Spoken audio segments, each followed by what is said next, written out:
Alhamdulillah, salatu wassalamu ala rasulillah wa ala alihi wa sahbihi wa sallam taslima. Nah, kita lanjutkan pembahasan kitab Sahih Al-Bukhari. Sekarang dalam Kitabu At-Tayammum. Dalam kitab ini Bukhari ingin memaparkan hadis-hadis yang berkaitan dengan pembahasan tayammum.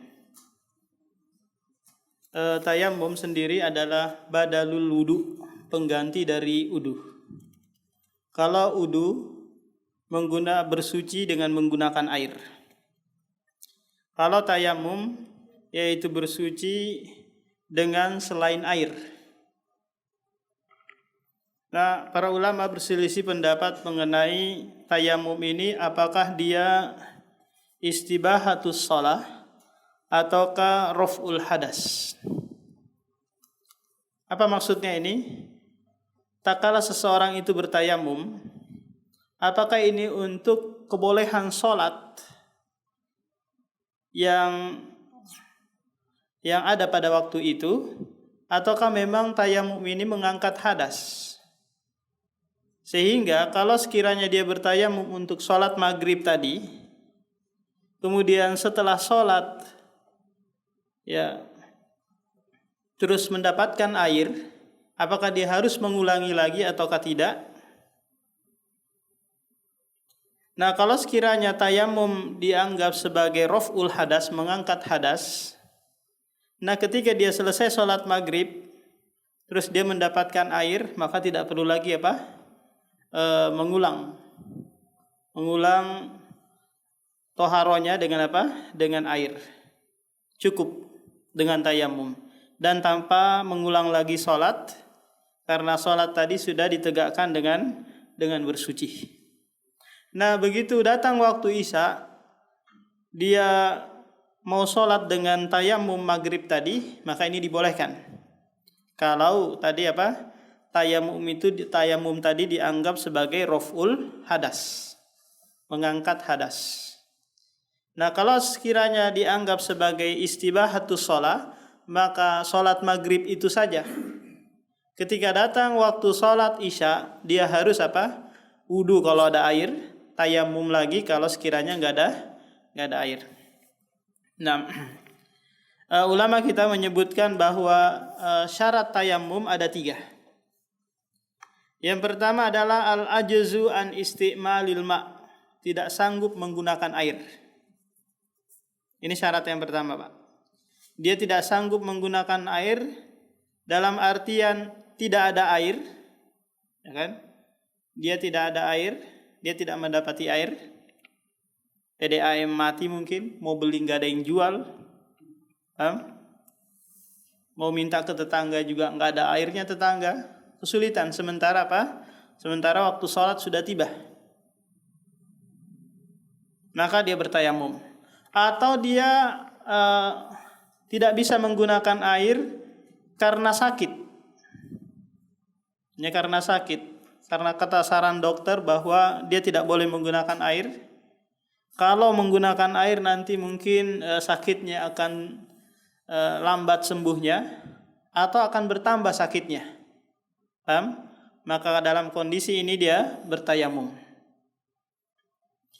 Nah, bagaimana kalau sekiranya sebagian anggota wudunya bisa masih menyentuh air, masih bisa dibasuh air. Contoh mungkin tangannya patah, tangannya patah 2, tapi yang kiri enggak. Maka dalam hal ini dia tetap wudu anggota tubuh yang bisa tersentuh air, adapun tangannya dia tayamumkan di atasnya. Kenapa? Karena ada kaidah berbunyi ma yuf'al ba'dul ma'muri, bahwa setiap perintah yang tidak bisa dikerjakan secara sempurna, maka kerjakan sebagiannya, tidak boleh beralih ke penggantinya. Paham? Masih bisa menggunakan air sebagian, maka enggak boleh langsung beralih ke tayamum. Ini syarat yang pertama. Syarat yang kedua adalah tolabul ma'. Dia sudah berusaha mencari air. Ya, sudah berusaha mencari air ke sana kemari, meskipun di akhir-akhir waktu masih ada nih, dia berusaha. Contoh gini Pak, tadi sholat maghrib, ya kan, sudah iqomah nih, tapi dia belum dapat air untuk wudu. Dia cari ke sana kemari, dia berusaha dulu meskipun dia tinggalkan jamaah. Paham? Dia cari dulu ke sana kemari, kira-kira mendekati sudah masuk waktu Isya, masih juga belum dapat, barulah dia tayamum. Paham? Karena masih ada waktu tersisa dari waktu maghrib. Nah, ini syarat yang kedua, dia berusaha dulu mencari air. Syarat yang ketiga adalah dukhulul waqt, masuk waktu sholat. Jadi dia tidak boleh tayamum sebelum masuk waktu sholat atau mendekati akhir waktu sholat. Paham? Contoh waktu maghrib belum masuk waktu maghrib. Dia mau sholat maghrib, mau wudu nggak ada air, langsung dia bertayamum. Ini nggak boleh Pak. Paham? Masuk dulu waktu sholat, terus nggak mendapati air, dia berusaha dulu, dia hitung-hitung masih ada nih waktu sholat, dia berusaha lagi. Kalau sekiranya kayaknya nggak mungkin ini, tinggal berapa menit lagi, taruhlah tinggal 5 menit. Sementara sholat maghrib ditegakkan 5 menit minimal, maka ya sudah, dia tayamum, kemudian dia sholat dengan tayamum tersebut. Nah, dengan apa kita bertayamum? Nah, para ulama berselisih pendapat, apakah harus dengan tanah yang ada debunya, ataukah boleh tanah saja atau yang lainnya? Ya, di dinding mungkin, di kursi atau di lantai yang tidak ada tanah dan debunya. Nah, karena memang ada hadis yang berbunyi bahwa ju'ilatil ardu turbatuha tahuron, dijadikan bumi ini sebagai alat bersuci, yaitu debunya, tanah dan debunya. Ini namanya dalam pelajaran usul fikih adalah dzikru ba'di afrodil umum, menyebutkan sebagian dari yang umum. Sementara Allah Subhanahu wa taala disebutkan nanti dalam surah Al-Maidah, fatayammamu sa'idan thayyibah, bertayamumlah kalian dengan ma sa'ada fil ard, apa yang muncul di permukaan bumi. Paham? Apa yang muncul di permukaan bumi ini banyak sekali Pak ya. Pohonnya, tanahnya, batunya, lantainya, kainnya dan yang lainnya, pasirnya. Maka ini apa? Umum. Kita boleh bertayamum apa yang nampak di permukaan bumi. Sebagaimana nanti disebutkan bahwa Rasulullah pernah bertayamum itu menepukkan tangannya ke dinding. Dalam riwayat yang lain menepukkan tangannya ke tanah. Ini adalah praktek Rasulullah sallallahu alaihi wasallam. Nah, bagaimana tata cara tayamum? Nanti akan disebutkan. Cuma nanti riwayat hadis dengan Al-Qur'an itu ada perbedaan. Kalau di ayat nanti famsahu bi wujuhikum wa aydiyakum minhu, usaplah wajah dan kedua tangan. Jadi wajah dulu baru kedua tangan. Nampak? Di hadis nanti Rasulullah masahas shimal alal yamini wa wajhahu, mengusap tangan kirinya dengan menggunakan tangan kanan baru wajah. Kira-kira berkebalikan enggak nih Pak Joko? Ya? Berkebalikan. Iya. Di ayat Al-Quran di surah Al-Maidah wajah duluan. Kalau di hadis itu apa? Tangan duluan. Sehingga boleh dikerjakan dua-duanya. Kalau sekiranya kita mengusap wajah terlebih dahulu, maka ini berdasarkan nas Al-Quran. Kalau sekiranya kita mengusap tangan duluan, maka ini berdasarkan hadis. Nah, karena di dalam ayat Al-Quran pun tidak menyebutkan secara tartib, tidak berurutan. hanya menyebutkan dengan bentuk waw jam'i namanya dalam ilmu nahwu. Ai menggabungkan antara wajah dan tangan. Menunjukkan bahwa a'dha'ut tayammum, anggota tubuh yang dikenai tayamum nanti hanya apa? Wajah dan tangan. Apakah sampai siku-siku?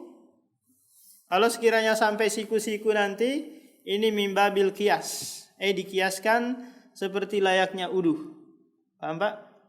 Ini adalah madhab Syafi'i mengkiaskan dari ujung jemari sampai ke siku-siku. Sementara Rasulullah mempraktekannya sampai ke pergelangan tangan.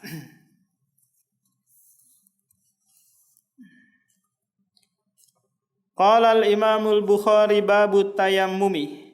Wa qaulullahi ta'ala falam tajidu ma'an fatayammamu sa'idan thayyiba famsahu bi wujuhikum wa aydiyakum min.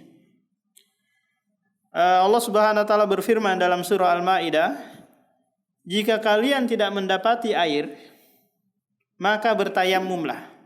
Ini merupakan syarat tayamum, tidak mendapati air. Tentunya mendapati di sini setelah mencari-cari kan ya. Kalau hanya diam saja nunggu, ini namanya nggak mencari. Bagaimana mungkin dia mendapatkan air kalau dia tidak mencari terlebih dahulu? Fatayammamu, di sini ada perintah yang menunjukkan wajibnya mencari air terlebih dahulu.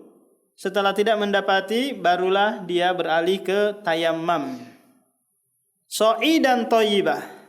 Sa'idan ay ma sa'ada fil ard. Apa yang muncul di permukaan bumi tapi diikat dengan thayyibah.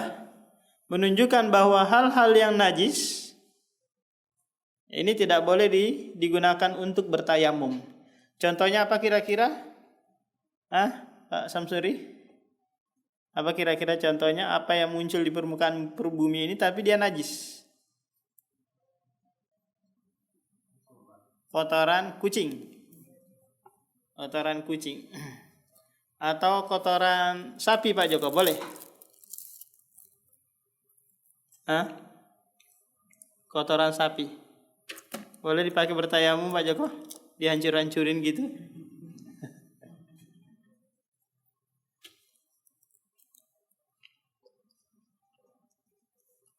Pak Ardiansah, bolehkah? Kenapa? Karena najis. Tai sapi itu najis ya. Coba ada yang menguatkan kali.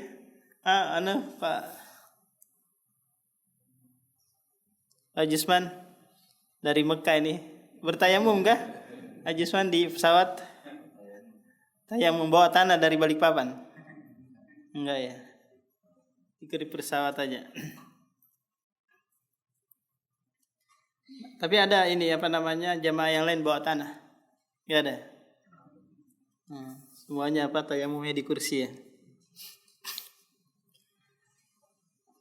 Nah, jadi tai sapi, tai ayam, tai onta ini tidak najis Pak ya.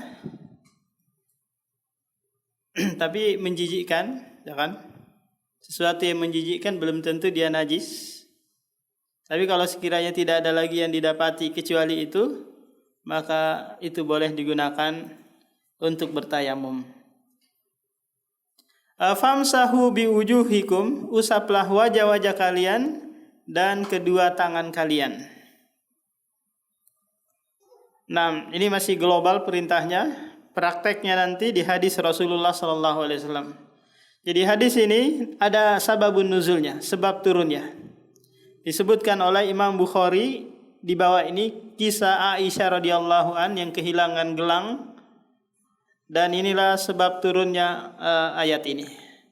Qala al-Imamul Bukhari haddatsana Abdullah bin Yusuf qala akhbarana Malik ibnu Anas an Abdurrahman ibnil Qasim an abihi al-Qasim an Aisyata zaujin Nabi, dari istri Nabi yaitu Aisyah berkata, kharajna ma'a Rasulillah, dulu kami pernah keluar bersama Rasulullah fi ba'di asfari, pada sebagian safar beliau.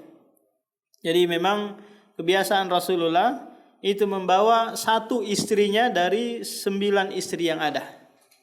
Dengan cara apa? Mengundi. Karena nggak mungkin langsung milih Maimunah mungkin atau Hafsah atau yang lainnya, enggak. Karena ada kecemburuan kan, maka dilakukan qur'ah. Qur'ah itu undian. Mungkin dengan saling suit semua mungkin, atau digoncang namanya mungkin. Pokoknya di qur'ah, diundi. Siapa yang keluar, itu yang ikut. Nah, pas Aisyah ikut, kemudian beliau menceritakan hatta idza kunna bil baydha au bidatil jais. Tak kala kami sampai di Baydha atau bidatil jais. Jadi Aisyah ini bimbang, enggak bisa menentukan daerah apa namanya ini. Yang jelasnya para ulama berselisih apakah antara Madinah dengan Khaybar ataukah antara Madinah dengan Mekah. Yang jelasnya keluar Madinah. Dan di sini Rasulullah dalam keadaan apa? Safar. In qata'a ikdun li, gelangku terputus. Terputus dan hilang, jatuh, entah di mana posisinya. Fa qama Rasulullah ala iltimasi, lalu Rasulullah berusaha mencarinya. Wa qaman nasu ma'ahu, kemudian juga manusia, sahabat-sahabat yang lain juga berusaha mencarinya. Dan ini di waktu malam. Pak, tidak ada lampu, tidak ada penerang, gimana mencarinya? Dengan meraba-raba mungkin. Ternyata nanti gelangnya Aisyah ini ada di bawah onta yang dia tunggangin. Jadi mereka dulunya kalau keluar gitu berkendaraan onta, kemudian ontanya itu dibuat sedemikian rupa agar bisa dituduri di atasnya. Dibuat kayak kemah-kemah gitu Pak di atasnya.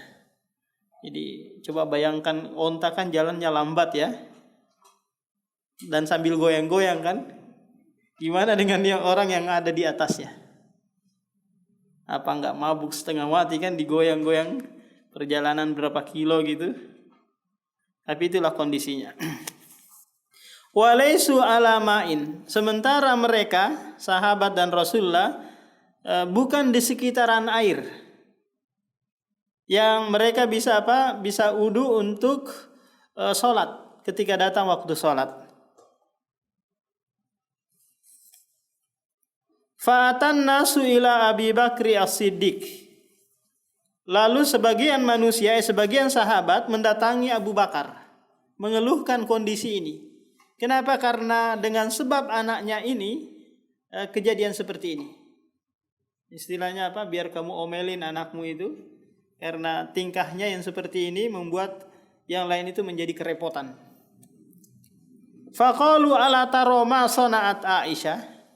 Tidakkah engkau melihat wahai Abu Bakar apa yang dilakukan oleh Aisyah? Aqamat bi Rasulillahi wan nasu. Rasulullah dan sahabat yang lain mencari gelangnya, sementara mereka tidak berada di sekitaran air. Walaisa ma'ahum ma, sementara juga mereka tidak membawa air yang cukup, kehabisan air. Faja'a Abu Bakrin wa Rasulullahi wadi'u ra'sahu ala fakhidhi. Lantas Abu Bakar datang, kata Aisyah, sementara Rasulullah meletakkan kepalanya di pahaku. Rasulullah tertidur. Mungkin karena kelelahan mencari apa? Mencari gelang, tidur. Qad nama. Faqala habasti Rasulullah wan nas walaisu alama in walaisa ma'hum ma. Lantas Abu Bakar berkata kepada Aisyah, wahai Aisyah, kamu yang menyebabkan Rasulullah dan sahabat yang lain tertahan, sementara tidak ada air, dan air yang dibawa juga kehabisan. Faqalat Aisyah fa'atabani Abu Bakar. Lantas kata Aisyah, Abu Bakar mencelahku, memakiku, mengomelinku istilahnya. Karena Aisyah masih kecil kan. Wa qala ma sya'allahu ayyakul, dan dia Abu Bakar berkata apa yang Allah kehendaki dia ucapkan. Pokoknya ngomong terus siapa? Abu Bakar ini.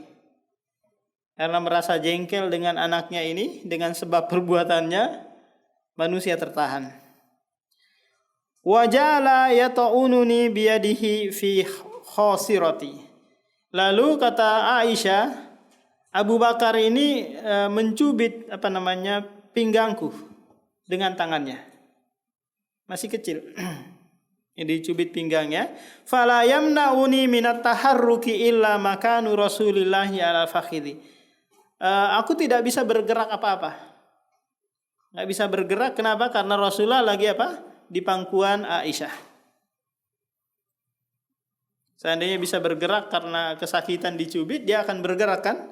Karena hormat kepada Rasulullah enggak bisa bergerak sama sekali. Faqama Rasulullah hina asba'a ala ghairi ma. Lantas Rasulullah bangun pada pagi hari sementara tidak ada air. Untuk dipakai wudu salat subuh. Fa anzalallahu ayatat tayammum. Lantas Allah menurunkan ayat tentang perintah bertayamum. Nah, ini adalah sebab turunnya ayat tayamum tadi. Yaitu kisahnya Aisyah radhiyallahu sebagai bentuk rukhsah bagi sahabat dan umat setelahnya. Luar biasa ini. Ini merupakan keberkahan.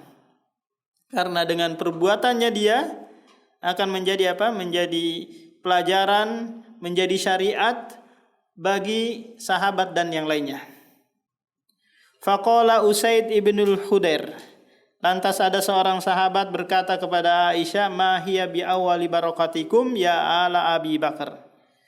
Tidaklah ini yang pertama awal keberkahan kalian, wahai keluarga Abu Bakar. Banyak keberkahan kalian, di antaranya adalah ini. Qalat faba'asna al-ba'ir alladhi kuntu alaihi. Lalu kami membangunkan onta yang kami tunggangin. Jadi ontanya ini lagi berbaring atau tidur ya. Fa asabana al-iqda tahtahu. Lalu kami mendapati gelang tersebut di bawahnya, ada di bawah onta tersebut. Nah, qala al-Imam al-Bukhari haddatsana Muhammad bin Sinan huwal Aufi.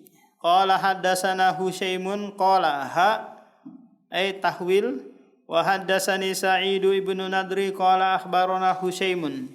Qala akhbarana Sayyaru qala haddatsana Yazid huwa ibnu Suhaibin al-Faqiru qala akhbarana Jabiru ibnu Abdullah anna nabiyya qala utitu khamsan lam yutahunna ahadum qabli nusirtu birru'bi masirata syahrin wa ju'ilat liyal ardu masjidan wa tahuran fa ayyuma rajulin min ummati adraqathu sholatu fal yusalli wa uhillat liyal maghanimu wa lam tahilla li ahadin qabli wa utitu syafa'ata wa kana an-nabiyyu ba'atsu ila qaumi khassatan wa bu'istu ilan nasi amatan.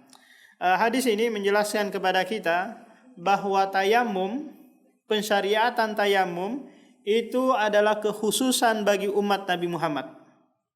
Ya. Tidak diberlakukan, tidak disyariatkan bagi umat-umat Nabi sebelum Rasulullah sallallahu alaihi wasallam.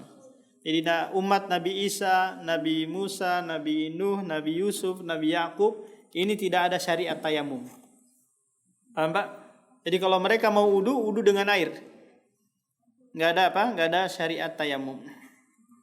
Jadi Rasulullah menyebutkan di sini ada 5 yang menjadi kekhususan umat ini dibandingkan umat-umat sebelumnya. Apa itu?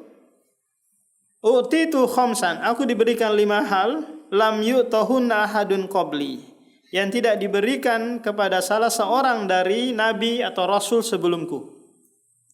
Yang pertama adalah nusirtu birru'bi masirata syahrin. Aku ditolong dengan diberikan rasa takut kepada musuh-musuhku sebulan sebelum melakukan perjalanan perang. Coba bayangkan Pak. Jadi ini kekuatan kaum muslimin, kekuatan sahabat pada waktu itu. Jadi belum berangkat perang Tabuk, perang ini mereka sudah gemetaran di sana. Sudah ketakutan. Coba bayangkan musuh belum diserang sudah ketakutan duluan. Kira-kira mereka ini percaya diri atau pesimis? pasti akan pesimis kan, sudah gemetaran duluan. Makanya seorang ulama namanya Ihsan Ilaihi Dhohiri, seorang lulusan Universitas Jamiatul Islamiyah yang dia gencar membongkar kesesatan Syiah, kesesatan Sufi orang Pakistan ya. Tak kala dia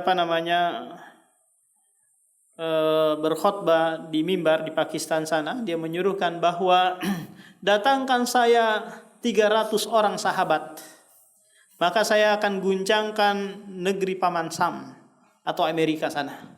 Cukup dengan 300 saja. Saya akan goyang negara-negara dikuasa. Nah, di tengah khutbahnya beliau, ternyata sudah dipasang oleh orang Syiah bom di bawah mimbar tersebut, akhirnya meninggal dunia. Kemudian Arab Saudi mengirimkan pesawat untuk membawa jasadnya ke Saudi untuk diobati, ternyata nggak sempat, mati di tengah jalan. Jadi para sahabat memiliki kekuatan imaniyah yang tidak dimiliki oleh musuh-musuh Allah Subhanahu wa taala. Nah, ini yang pertama. Yang kedua adalah waju'ilat liyal ardu masjidan wa tahura. Dijadikan bumi bagiku sebagai masjid.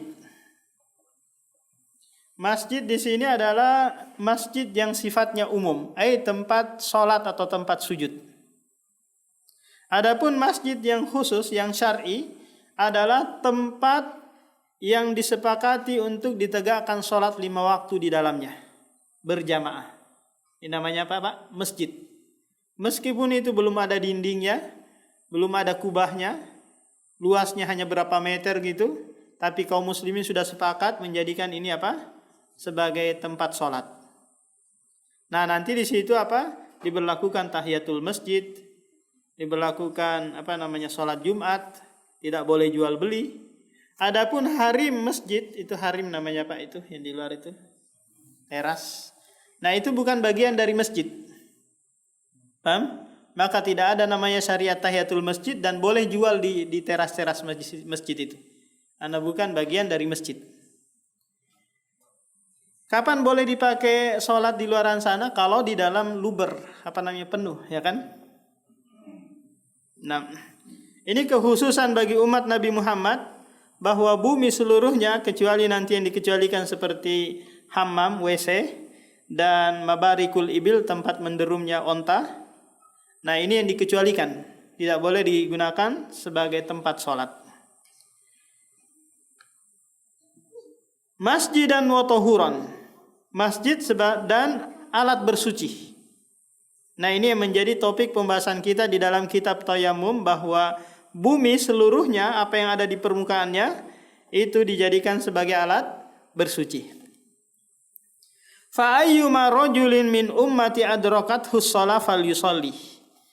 Maka siapa saja dari kalangan umatku yang mendapati waktu sholat, maka hendaklah dia sholat di tempatnya. Paham Pak? Gak perlu harus nunggu masjid sampai di masjid atau mendatangi masjid. Sholat sudah di tempat. Kalau ada beberapa orang, ya berjamaah di tempat tersebut. Kalau dia sedang melakukan perjalanan, dia turun dulu dari kendaraannya. Paham Pak? Contoh dia dari Balikpapan ke Samarinda lewat tol.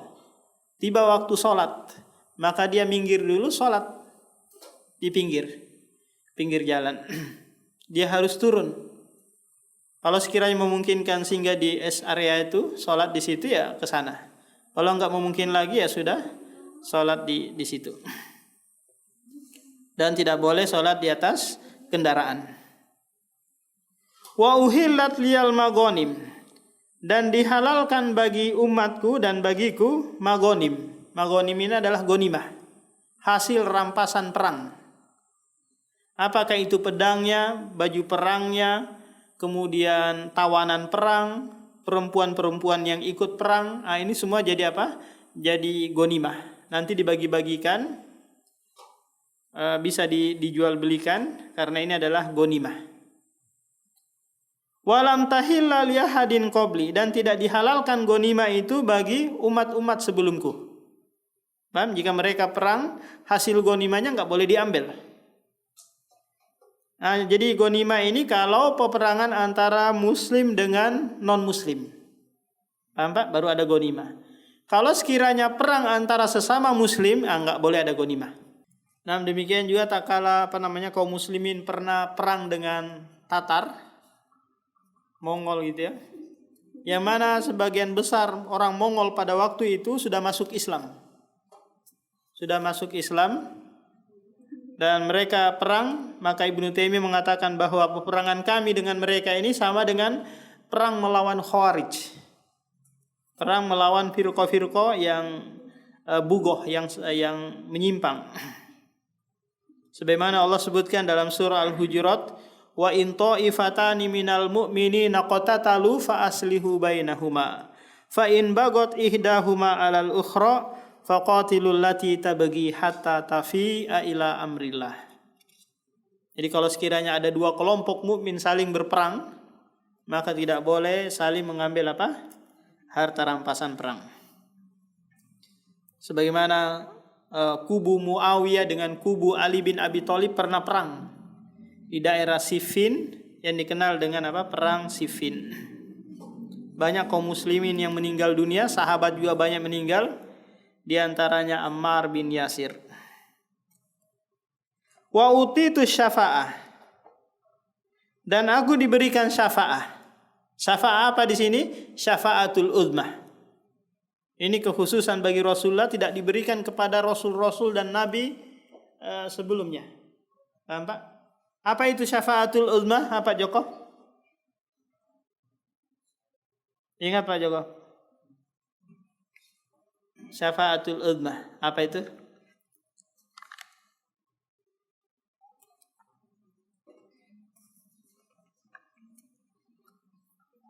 Apa Samsuri? Apa? Syafa'atul uzmah? Apa ya? Salah. Pak? Ariansa? Hidayat? Abu Khansa?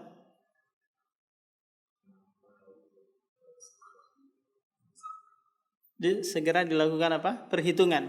Ya. Jadi tak kala manusia dikumpulkan di padang mahsyar, ya kan? Manusia ini kebingungan kan dengan kondisi yang dahsyat. Matahari didekatkan, manusia semuanya telanjang. Maka di sini kondisi manusia sangat genting. Nggak ada pohon, nggak ada gedung tempat bernaung, nggak ada makanan, nggak ada minuman. Jadi kebingungan kepada siapa kita mau meminta ini agar segera memohon kepada Allah.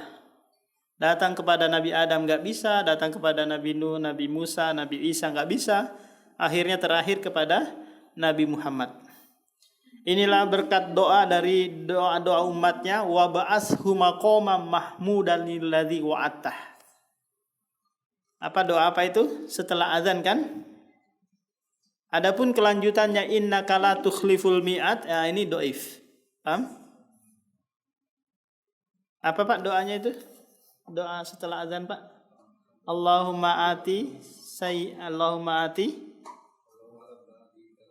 tamma salatil qaimah ati Muhammadinil wasila wal fadilah wa ba'ashu maqaman mahmudan alladzi wa'atah. Ini maqam mahmuda, kedudukan yang terpuji ini nanti di padang mahsyar. Alladzi wa'atah, yang engkau janjikan kepadanya. Wa kana an-nabiyyu ba'su ila qaumihi khassatan wa bu'istu ilan nasi amatan. Ini kekhususan juga bagi Rasulullah, bahwa seluruh nabi-nabi dan rasul sebelumnya itu diutus pada kaum-kaumnya tersendiri. Makanya kita lihat ada nabi Ibrahim, ada nabi-nabi yang lain juga. Contoh gini, di Samarinda ada nabi, di Banjarmasin ada nabi, di Balikpapan ada nabi. Paham? Maka nabi yang ada di Balikpapan nggak boleh dakwah ke ke Samarinda. Dia khusus di situ saja. Nggak boleh juga dakwah ke Sulawesi. Paham? Karena dia diutus khusus kepada kaum yang khusus. Adapun Rasulullah kepada seluruh umat manusia. Maka seluruh manusia yang hidup tak kala diutusnya Rasulullah, maka semuanya adalah umat Rasulullah. Tapi umat Rasulullah itu ada dua, ummatul dakwah dan ummatul ijabah. Ummatul dakwah ini adalah umat yang diserukan dakwah kepada mereka, Yahudi, Nasara, musyrik, Majusi. Ummatul ijabah adalah umat yang sudah mengijabahi dakwah Rasulullah, yaitu umat Islam. La yasma'u yahudiyan wala nasraniyan. Tidaklah orang Yahudi dan Nasara mendengar aku diutus sementara mereka tidak mengikutiku, illa kana min ashabin nar, kecuali apa? Tempat kembalinya neraka jahanam. Takala Umar bin Khattab membawa lembaran Taurat, kemudian kata Rasulullah, wahai Umar, apakah engkau ragu dengan apa yang aku diutus dengannya? Seandainya Musa hidup saat ini, maka tidak halal baginya kecuali mengikutiku. Makanya kalau ada orang mengatakan bahwa kami ngikutin Nabi Khidir, Nabi ini, nah ini adalah kebohongan. Tidak ada kewajiban kita mengikuti kecuali kepada Rasulullah sallallahu alaihi wasallam. Nah, ada yang mau ditanyakan, Pak? Hah? Berarti itu ada pengecualian buat dia. Karena kriterianya kalau nggak ada air, di pesawat ada air kan? Iya. Kenapa kita harus air? Memungkinkan kalau sekiranya cukup nggak air dipakai di WC itu? Cukup ya. Ya silakan pakai yang ada di WC kalau sekiranya cukup. Masalahnya mungkin pertimbangannya karena air yang ada mungkin untuk membersihkan kotoran, najis gitu atau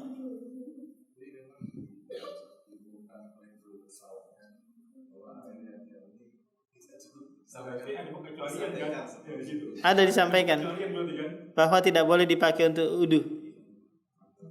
Oh iya. Kalau bisa bawa air sendiri. Waktu berwudu, lantai kamu dibasah. Basah ya? Basah. Saya pernah pengalaman itu. Mudarat nggak? Lihat jamaah lain-lain kan, waktu di pesawat kau berwudu kan, basah jadi lantai itu. Si pramugari mana-mana. Dia ngelap lagi tuh lantai itu. Iya. Nah, mungkin terlalu boros kali dia pakai. Ada syariat yang dia menggunakan secukupnya gitu, nggak sampai harus basah. Jadi lihat kondisi gitu. Kalau memungkinkan memakai air ya, ini yang lebih utama.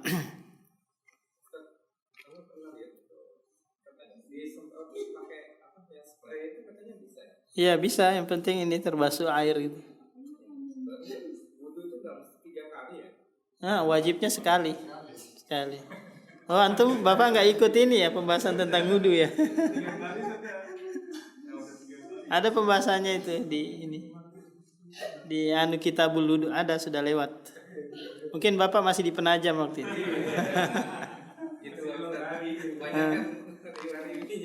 Iya sudah.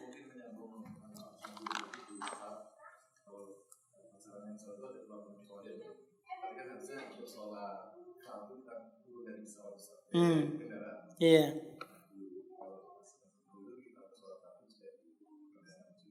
Iya.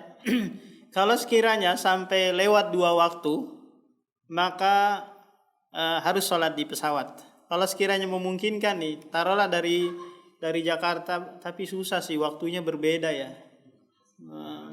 Iya, nggak bisa ketemu 2. Pasti akan berselisih kan? Kalau berangkat dari Jakarta jam 7 pagi, ya kan? Mungkin nggak kira-kira sampai di Saudi Arabia di Jeddah jam 5 sore? Mungkin 9 jam kan? Hah? Kalau berangkat dari Jakarta jam 8, 9, 1, 2, 3, 4, 5, 6, 7, 8, 9, nah masih mungkin. Maka nanti sholatnya di sana. Sholatnya di sana duhur dan asar. Ya kan? Nggak sholat di pesawat. Itu kalau memungkinkan. Tapi kalau maghrib, tapi ini susah maghrib ya, pasti ketinggalan 2 sholat.